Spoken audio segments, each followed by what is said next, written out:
Easter Island has suffered from heavy soil erosion in recent centuries, aggravated by massive historic deforestation alongside modern sheep farming throughout most of the 20th century. Jakob Roggeveen reported that Easter Island was exceptionally fertile. Fowls are the only animals they keep. They cultivate bananas, sugarcane, and above all sweet potatoes. In 1786 Jean-François de la Pérouse visited Easter Island and his gardener declared that 3 days' work a year would be enough to support the population.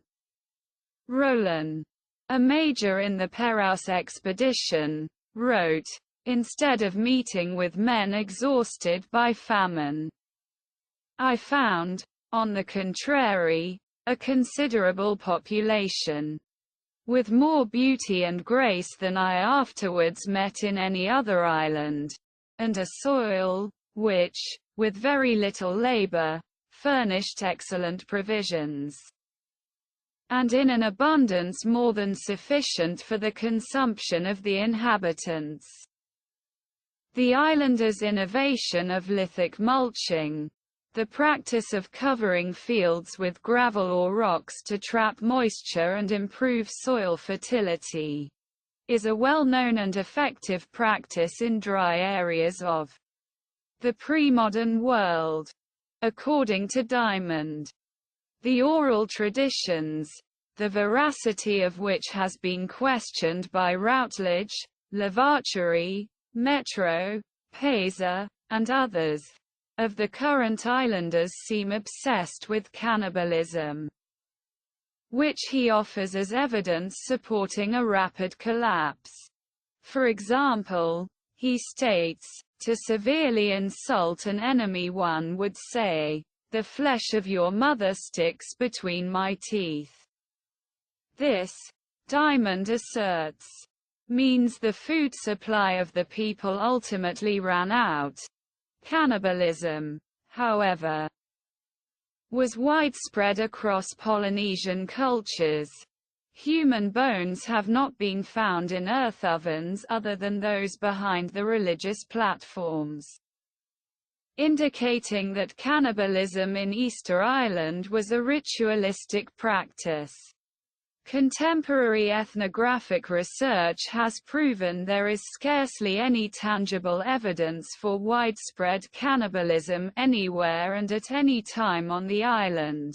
The first scientific exploration of Easter Island, 1914, recorded that the indigenous population strongly rejected allegations that they or their ancestors had been cannibals.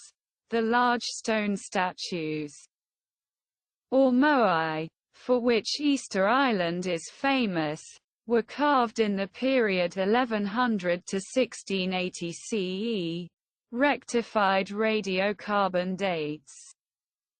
A total of 887 monolithic stone statues have been inventoried on the island and in museum collections.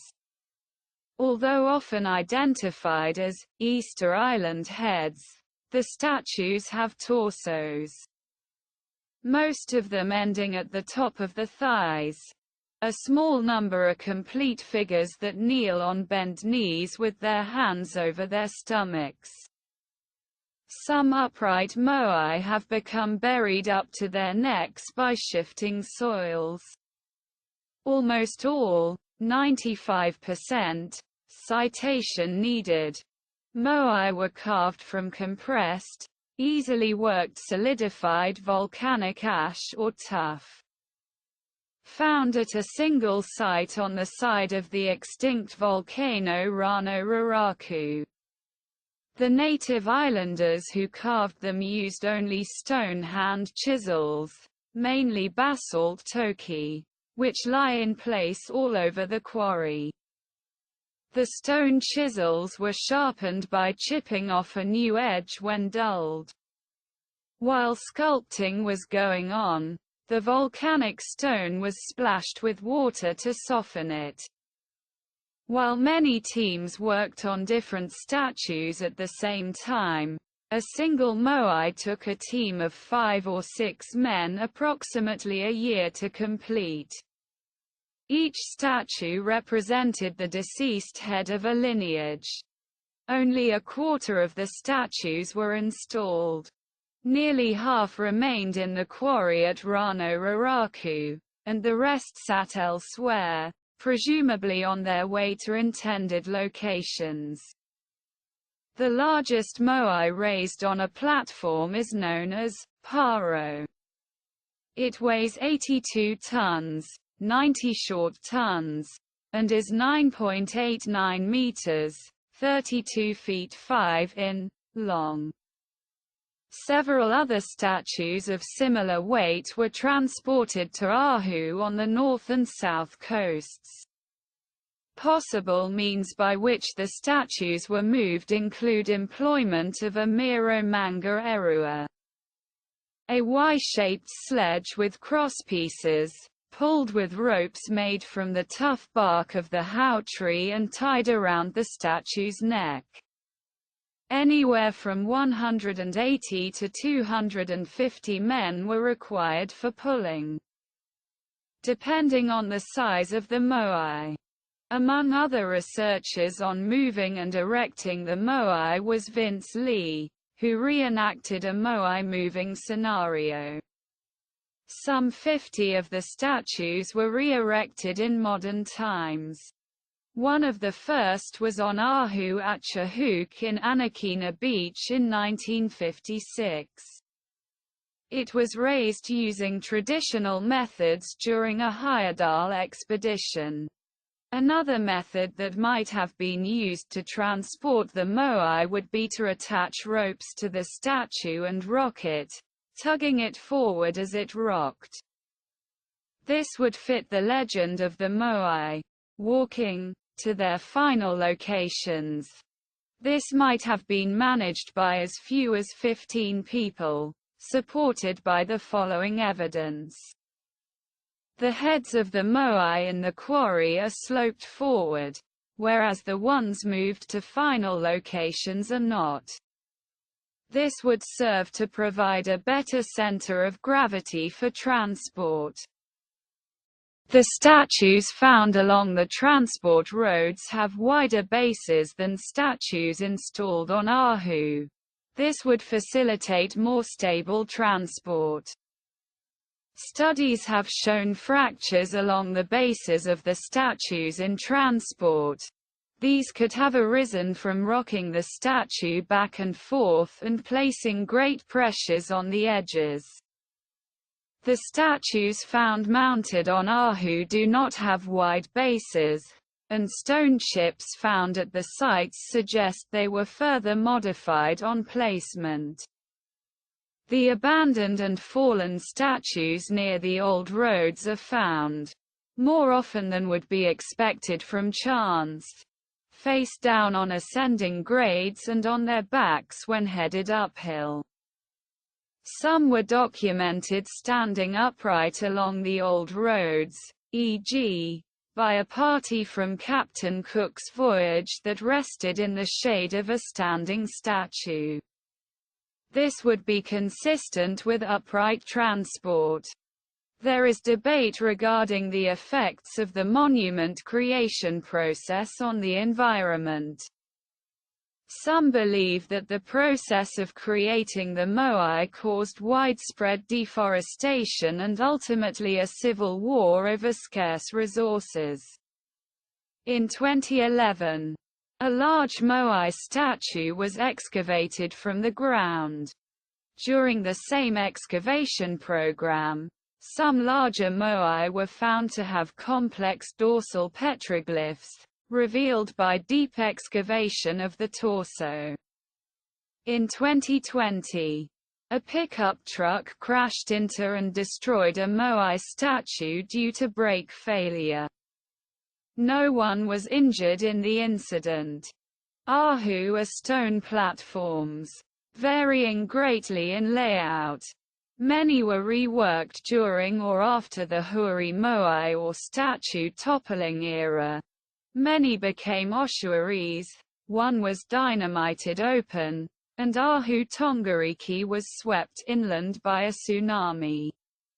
Of the 313 known Ahu, 125 carried moai, usually just one, probably because of the shortness of the moai period and transportation difficulties.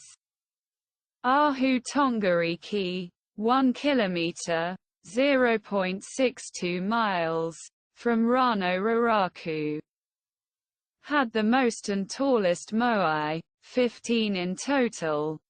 Other notable Ahu with moai are Ahu Akivi, restored in 1960 by William Mulloy, now at Anakina and Tahai.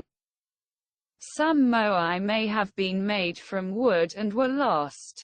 Ahu evolved from the traditional Polynesian marau.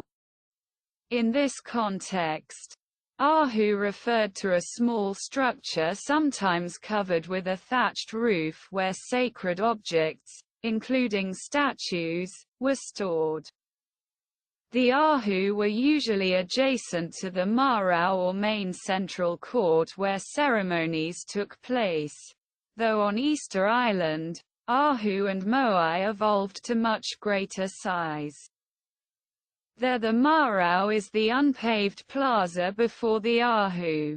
The biggest Ahu is 220 meters, 720 feet, and holds 15 statues, some of which are 9 meters, 30 feet, high. The filling of an Ahu was sourced locally. Apart from broken, old moai, fragments of which have been used in the fill, individual stones are mostly far smaller than the moai. So less work was needed to transport the raw material, but artificially leveling the terrain for the plaza and filling the Ahu was laborious.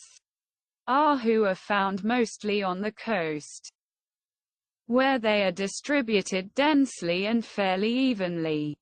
The exceptions are the western slopes of Mount Teravaka and the Rano Kau and Poike headlands, where they are much sparser. These are the three areas with the least low-lying coastal land and, apart from Poike, the furthest areas from Rano Raraku. One Ahu with several moai was recorded on the cliffs at Rano Kau in the 1880s but had fallen to the beach before the Routledge expedition. At least 3 recorded on Poike in the 1930s have also since disappeared. One of the highest quality examples of Easter Island stone masonry is the rear wall of the Ahu at Vinapu. Made without mortar by shaping hard basalt rocks of up to 7,000 kilograms, 6.9 long tons, 7.7 short tons, to match each other exactly. It has a superficial similarity to some Inca stone walls in South America. 2 types of houses are known from the past. Hair Painga, a house with an elliptical foundation, made with basalt slabs and covered with a thatched roof that resembled an overturned boat, and Hair Oka, a round stone structure. Related stone structures called tupa look very similar to the Hair Oka, except that the tupa were inhabited by astronomer priests and located near the coast, where the movements of the stars could be easily observed. Settlements also contain Hair Moa, chicken house, oblong stone structures that housed chickens. The houses at the ceremonial village of Orongo are unique in that they are shaped like Hair Painga but are made entirely of flat basalt slabs found inside Rano Kau crater.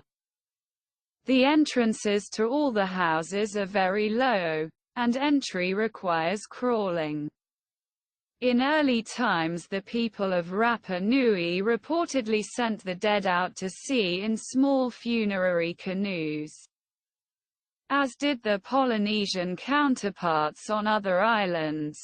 They later started burying people in secret caves to save the bones from desecration by enemies. During the turmoil of the late 18th century, the islanders seem to have started to bury their dead in the space between the belly of a fallen moai and the front wall of the structure. During the time of the epidemics, they made mass graves that were semi-pyramidal stone structures.